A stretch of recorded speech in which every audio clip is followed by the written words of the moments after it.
Hello students, today's topic is revaluation of assets and liabilities. Revaluation का मतलब क्या है? Revaluation का मतलब re-examine the value of something, कि किसी भी चीज की हमने re-examine करना है, उसकी revaluation करना है। तो आपने ध्यान देना है जब भी हमारे पार्टनरशिप फर्म में कोई पार्टनर एडमिट हो रहा है, कोई पार्टनर रिटायर हो रहा है या किसी पार्टनर की डेथ हो रही है या हम कॉन्स्टिट्यूशन में चेंज कर रहे हैं यानी कि प्रोविजंस में कुछ ना कुछ चेंज कर रहे हैं, तब हमें जो है रीवैल्यूएशन अकाउंट प्रिपेयर करना पड़ेगा। तो हमने रीवैल्यूएशन अकाउंट में क्या करना है, रीअसेसमेंट करनी है लायबिलिटीज की और रीवैल्यूएट करना है हमने अपनी एसेट्स को। ठीक है, और the value of the various factor the book value has to be match with the present value. तो हमने बुक वैल्यू को प्रेजेंट वैल्यू के साथ मैच करना है और इसकी हमने ट्रांजैक्शंस करनी है। हमने इसको पूरा डिटेल में लास्ट वीडियोस में अपना reconstitution of the partnership firm उसमें हमने इसको किया हुआ है। ठीक है, तो मैं इसके इतना डीप नहीं जाऊंगा। तो चलिए आगे है हमारे पास अकाउंटिंग ट्रीटमेंट।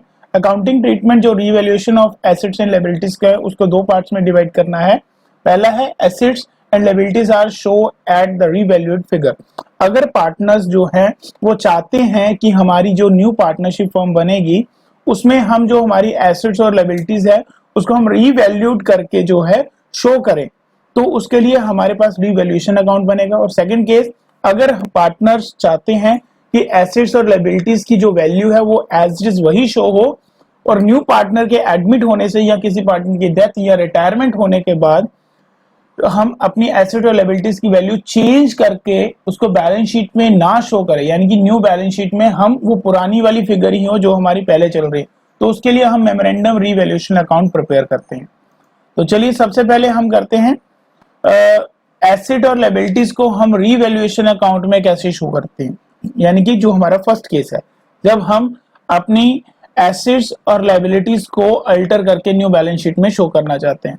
तो आपने ये एक टेबल है क्योंकि मैंने इसकी जर्नल एंट्रीज पहले डिस्कस कर चुका हूं, तो अभी मैं सिर्फ आपके साथ टेबल डिस्कस करूंगा और जर्नल एंट्रीज भी मैं आपको एज ए एग्जांपल में जब हम एग्जांपल करेंगे तब मैं आपको उसकी क्लियर करता रहूंगा साथ साथ में। तो जब हम रीवैल्यूएशन अकाउंट कर रहे हैं और अपनी एसेट्स की वैल्यूज को रीवैल्यूट कर रहे हैं, तब हमने ध्यान देना है कि नंबर वन, अगर हमारी एसेट्स इंक्रीज हो रही है तो हमारी एंट्री क्या होगी, assets account debit to revaluation account. ये तब हो रहा है जब हमारी एसेट्स इंक्रीज हो रही है। हमने एसेट्स को डेबिट क्यों किया, क्योंकि हमारी एसेट्स इंक्रीज हो रही है। जब भी हमारी एसेट्स बढ़ती हैं तो हम उसको डेबिट करते हैं, तो इसलिए यहाँ पे एसेट अकाउंट को डेबिट किया है। और जब हमारी एसेट्स डिक्रीज होगी, जो नंबर टू है, जब हमारी एसेट डिक्रीज हो रही हैं तब हमने जो फर्स्ट वाली एंट्री उसको रिवर्स करना है, क्योंकि revaluation account debit to assets account. Number third, अगर हमारे पास कोई भी एसेट हमने रिकॉर्डेड नहीं की है, बुक्स में रिकॉर्ड नहीं है, अनरिकॉर्डेड है, तब हमने हमारे पास पहले तो एसेट नहीं थी, अब शो हो गई कि हमारे पास एसेट है तो बढ़ गई, तो इसलिए वहां पे एंट्री करनी है हमने assets account debit to revaluation account. ठीक है, एडिशन हो रहा है, गेन हो रहा है उसके। Number four, decrease in liabilities. अगर आपकी लायबिलिटीज डिक्रीज हो रही है तो आपने एंट्री करनी है liabilities account debit to revaluation account. And number fifth, increase in liabilities. अगर आपकी लायबिलिटीज इंक्रीज हो रही है तो आपने जो एंट्री करनी है revaluation account debit to liabilities account. अगर हमारी कभी भी लायबिलिटीज बढ़ती है तो हम उसको हमेशा क्रेडिट करते हैं, तो ये आपने चीजें ध्यान में रखनी। अगर हम कोई प्रोविजंस क्रिएट कर रहे हैं तो एंट्री होगी revaluation account debit to provisions account. ठीक है, अगर हम अनरिकॉर्डेड लायबिलिटीज को बुक्स में शो कर रहे हैं तो वहां पे एंट्री होगी revaluation account debit to liabilities account. तो ये हमारी कुछ जर्नल एंट्रीज होनी है, इसकी ट्रीटमेंट्स होनी है जो आगे हम अकाउंट्स प्रिपेयर करते समय देखेंगे। तो ये है हमारा format of revaluation account. Format में बताया गया है कि जो भी आपकी एसेट्स इंक्रीज या डिक्रीज हो रही है उसको हमने कहां पे शो करना है। ये आपके सामने रीवैल्यूएशन अकाउंट का एक परफॉर्मा है, डेबिट और क्रेडिट साइड दोनों है। डेबिट साइड की बात करते हैं। सबसे पहले हम डेबिट साइड पे क्या क्या रिकॉर्ड होगा, to decrease in value of assets, to increase in the value of assets, to unrecorded liabilities and to profit transfer to old partner और कैपिटल और current account in old ratio. Old ratio में इसलिए क्योंकि ये revaluation account सिर्फ और सिर्फ old partners के में ही एडजस्टमेंट होती है। तो क्रेडिट साइड पे आइए, क्रेडिट साइड पे क्या आएगा, increase in the value of assets by decrease in the value of the liabilities by unrecorded assets, और कोई भी अगर हमें लॉस हो रहा है तब हम इसको रिकॉर्ड करेंगे। तो चलिए आगे बढ़ते हैं इलस्ट्रेशन की तरफ। तो हमारे पास जो इलस्ट्रेशन है उसको देखते हैं। तो इलस्ट्रेशन है हमारे पास, ये रही इलस्ट्रेशन नंबर 40 है। तो नो गुडविल है, यहाँ पे हनी बनी आर द पार्टनर्स, दो पार्टनर है जिनके प्रॉफिट शेयरिंग रेशियो 2:1 है। बैलेंस शीट एज ऑन 31 मार्च 2018, 31 मार्च 2018 के मुताबिक आपके पास बैलेंस शीट गिवन है, जो आपके पास फिगर्स है, सन्ड्री क्रेडिटर्स हैं, बिल्स पेबल है, कैपिटल है, हनी और बनी की मेंशन है। एसेट साइड पे कैश है, स्टॉक है, डेटर्स है, फर्नीचर है, मशीनरी है। नीचे आ जाइए, एक एडजस्टमेंट्स हैं कि Sunny is admitted for 1/3 share के साथ वो कंपनी में एंटर हुआ, न्यू पार्टनर सनी। एडजस्टमेंट्स क्या है? Sunny is to bring 12,000 as his capital, and B stock is decreased by 2,000 and furniture is valued 23,000. Machinery is depreciation by 5% and sundry creditors have give up claim 550. Past journal entries prepare capital account and partners and balance sheet after Sunny admission. Sunny की admission होने के बाद आपकी balance sheet क्या है उसको भी आपने मेंशन करना है, जर्नल एंट्रीज भी होनी है। तो सबसे पहले हम जर्नल एंट्रीज करते हैं। जर्नल एंट्रीज में हमने ये आपको एक तरह का फुल फ्लेज सम है, कुछ इस तरह के ही सम आते हैं आपको एग्जाम में। तो चलिए आप एक बार इस सम को यहाँ आप इसका स्क्रीनशॉट ले लें, या इसको आप अपनी बुक के मुताबिक 40 नंबर इलस्ट्रेशन को ओपन कर लें और साथ साथ में देखिएगा हम इलस्ट्रेशन को कैसे कर रहे हैं। ठीक है, तो ये हमारे पास है। यहाँ पे सबसे पहले एंट्री क्या होगी कि जो सनी है वो कैपिटल लेके आ रहा है, तो हम उसकी एंट्री कर रहे हैं कैश अकाउंट डेबिट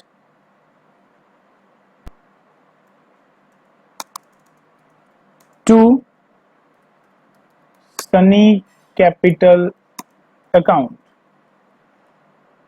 12,000 रुपीज। ठीक है, सेकेंड एंट्री पे आते हैं हमारे पास। उसने कहा है सेकेंड एडजस्टमेंट देखिए, स्टॉक इज डिक्रीज्ड बाय 2,000, कि जो हमारा स्टॉक है वो 2,000 रुपए के साथ डिक्रीज हो गया। तो हम मैं यहाँ पे नरेशन नहीं लिख रहा, तो नरेशन आप खुद कर सकते हो ना, तो इसलिए मैं नरेशन नहीं लिख रहा साथ में। ठीक है, तो यहाँ पर मैं लिख रहा हूं एंट्री होगी, क्योंकि मेरा स्टॉक डिक्रीज हो रहा है, स्टॉक मेरी एसेट है, तो अगर मेरी एसेट डिक्रीज हो रही है तो मैं एंट्री करूंगा रीवैल्यूएशन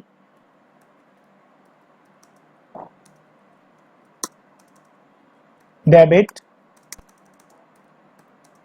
टू स्टॉक अकाउंट। ठीक है, तो यहां पे मैं एंट्री कर रहा हूं कितने अमाउंट के साथ डिक्री हुआ, 2,000। ठीक है, तो अभी थर्ड एंट्री सी पार्ट, अभी बी पे ही चलते हैं। Furniture is valued at 23,000। तो हमारे पास ऑलरेडी देखिए ऊपर फर्नीचर की वैल्यू कितनी थी, 20,000, अब कितनी है 23,000। मतलब क्या है इसका, 20 से 23 हो गई। ठीक है, तो यहाँ पे मेरी फर्नीचर इंक्रीज हो गया, तो मैं यहाँ पे एंट्री क्या करूंगा, asset account debit to revaluation, यानी कि यहाँ पे आएगी फर्नीचर अकाउंट डेबिट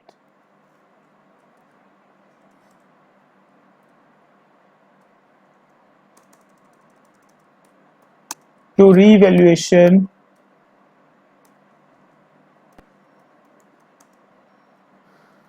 अकाउंट। कितना है 3,000 रुपए का। आप दोनों का डिफरेंस देखिए, 20,000 और 23,000, वो इंक्रीज होगी, तो जितना इंक्रीज हुआ हमने उसकी एंट्री करनी। ठीक है, चलिए अब सी पार्ट देखते हैं। सी में machinery is to be depreciated by 5%। तो मशीनरी कितनी थी 22,000, तो 5% डिक्रीज हो गई। 22,000 का 5% आप कैलकुलेट कीजिए, आपके पास आएगा 1100। तो आप यहाँ पे एंट्री करें रीवैल्यूएशन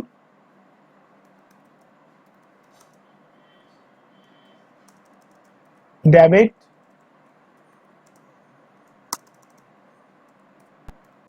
टू मशीनरी अकाउंट, तो यहाँ पे 1100।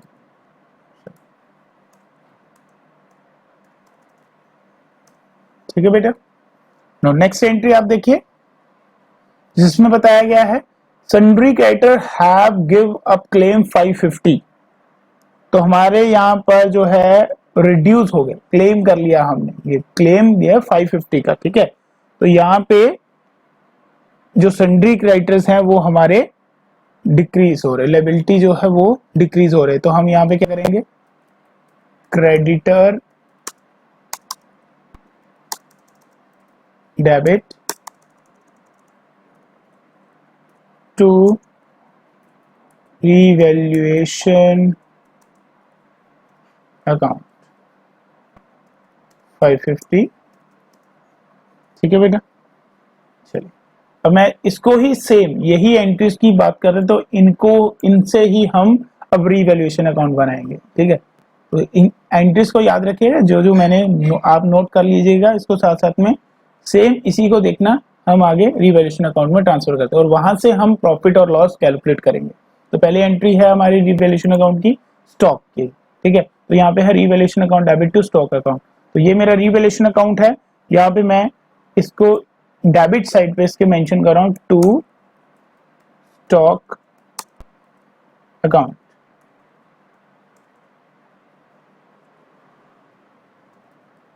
कितना अमाउंट है, कितना अमाउंट था ऊपर हमारा स्टॉक का, 2000 रुपये, ठीक है। सेकेंड एंट्री है हमारी furniture account debit to revaluation. तो रीवैल्यूएशन तो नीचे है, यहाँ पे हम रिकॉर्ड करेंगे बाय फर्नीचर अकाउंट, और फर्नीचर अकाउंट 3000 रुपये, ठीक है। डिक्रीज हुआ है हमारा यहाँ पे, सॉरी इंक्रीज हुआ, ठीक है। नेक्स्ट है हमारा यहाँ पे revaluation account debit to machinery account. तो अभी रीवैल्यूएशन अकाउंट के यहाँ पे टू मशीनरी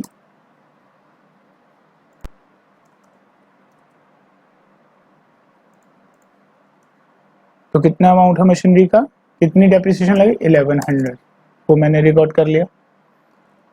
नेक्स्ट एंट्री देखिए creditor account debit to revaluation. तो मैं यहाँ पे नोट करूंगा बाय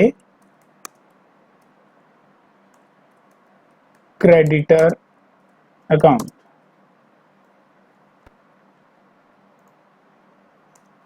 $550 के साथ, ठीक है। अभी मैं यहाँ पर इसका प्रॉफिट निकालूंगा, मेरे पास यही एंट्रीज हैं। तो अभी प्रॉफिट या लॉस जो भी आ रहा है टोटल कर लीजिए दोनों साइड्स का। यहाँ पे आ रहा है 3550 और ये इससे कम है। तो अब देखिए इसका बैलेंस आ रहा है जो मेरे पास वो है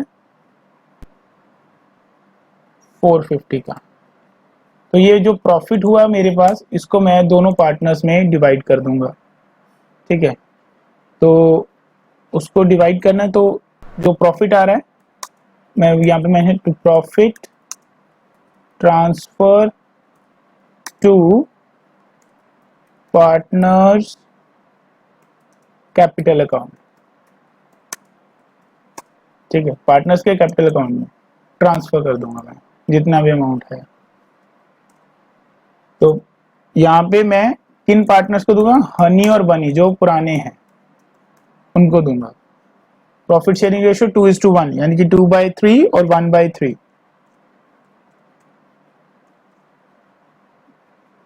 तो यहाँ पे इसका कैलकुलेट कीजिए 300 और नीचे जो है हमारा बनी उसका शेयर है 1/3, तो यहाँ पे है 150 रुपये, ठीक है। तो ये आपके पास सामने आ रहा है कि एक पार्टनर को कितना प्रॉफिट हुआ, ये बन गया आपका रीवैल्यूएशन अकाउंट। अभी इस प्रॉफिट को, ये जो प्रॉफिट आया इसको हमने ट्रांसफर करना है पार्टनर्स के कैपिटल अकाउंट में, तो आपने वो भी करना है अभी, ठीक है। तो सबसे पहले मैं चलता कैपिटल अकाउंट बन रहा है। तो देखिए ऊपर बैलेंस शीट में आपके पास हनी और बनी दोनों की कैपिटल बैलेंस है, ये देखिए हनी और बनी का दोनों का कैपिटल बैलेंस है। तो पहले मैं इसको मेंशन करता हूं, ठीक है।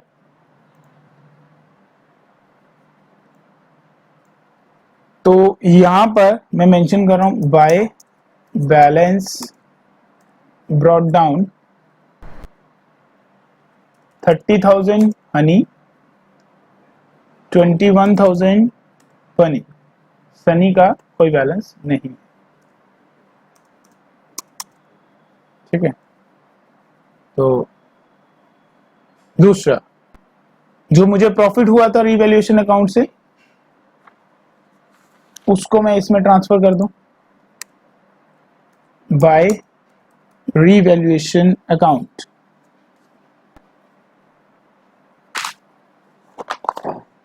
आप यहां पे लिखिए बाय री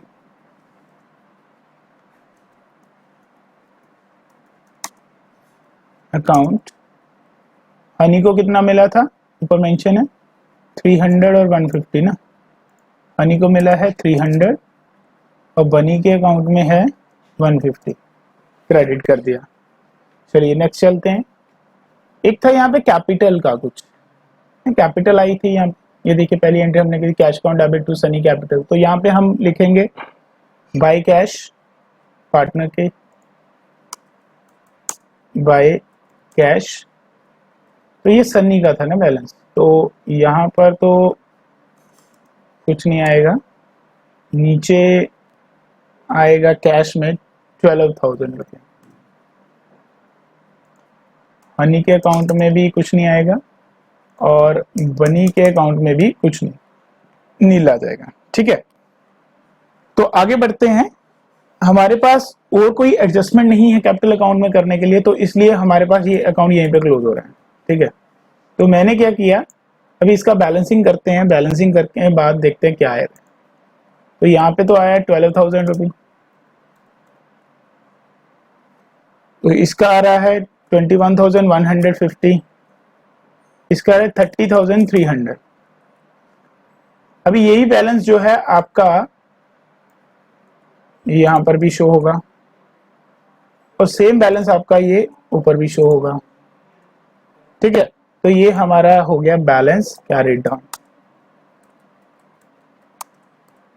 ये हमारा बैलेंस कैरिड डाउन।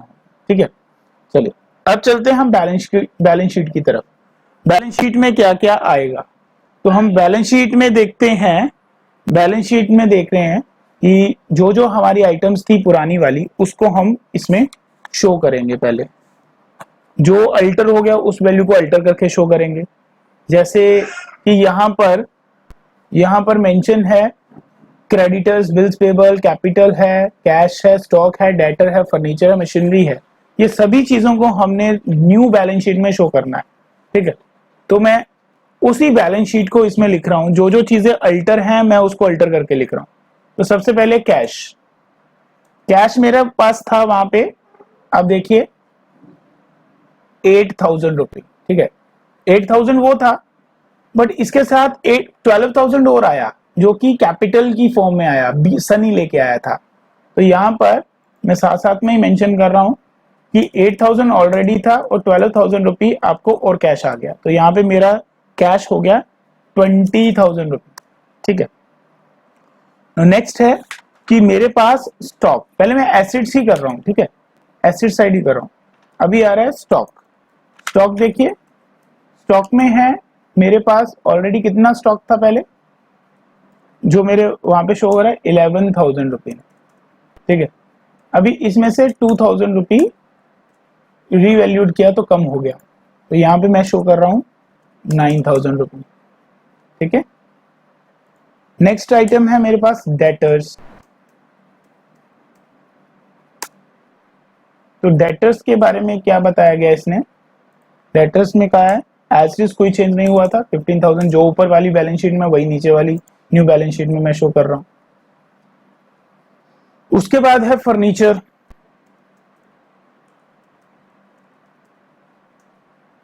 तो फर्नीचर की वैल्यू थी मेरे पास यहां पर 20,000, जो कि इंक्रीज होके 23,000 हो गई थी। कितना इंक्रीज हुआ था, 3,000, तो वो मैंने यहां पर शो कर दिया। फिर आई बात मशीनरी की। मशीनरी थी हमारे पास 22,000, तो इसमें डेप्रिसिएशन लगा था 1100 का, वो मैंने माइनस कर दिया। अब मेरे पास जो बैलेंस आ रहा है वो है 20,900। इस साइड का टोटल कीजिए 20,000, 9,000, 15,000, 23,000, 20,900, 87,900। अभी लायबिलिटी साइड पे चलते हैं। सबसे पहले क्रेडिटर्स। क्रेडिटर्स थे हमारे टोटल 18,000 रुपये के, उसमें से 550 रिड्यूस हो गए, बचे 7,450। नेक्स्ट है बिल्स पेबल, एज इज रहे, कुछ चेंज नहीं हुआ, वो है 7,000। नेक्स्ट है कैपिटल, हनी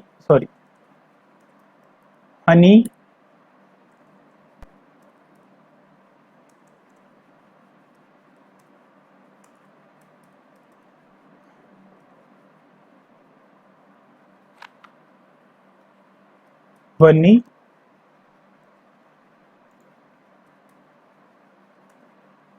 और सनी, ठीक है। तो तीनों की जो हमारे पास कैपिटल थी उसको हम शो कर रहे हैं यहाँ पे। जो हमारे पास कैपिटल अकाउंट में था 30,300, 21,150 एंड 12,000 रुपये, ठीक है। तो ये रहा था हमारा मेमोरेंडम जो है। तो हम इसको भी टोटल कर ले एक बार, तो देखकर कंफर्म हो जाएगा। तो इसका भी टोटल हमारे पास 87,900 बन रहा है। तो ये हमारा दोनों टोटल जो है वो मैच कर रहे हैं।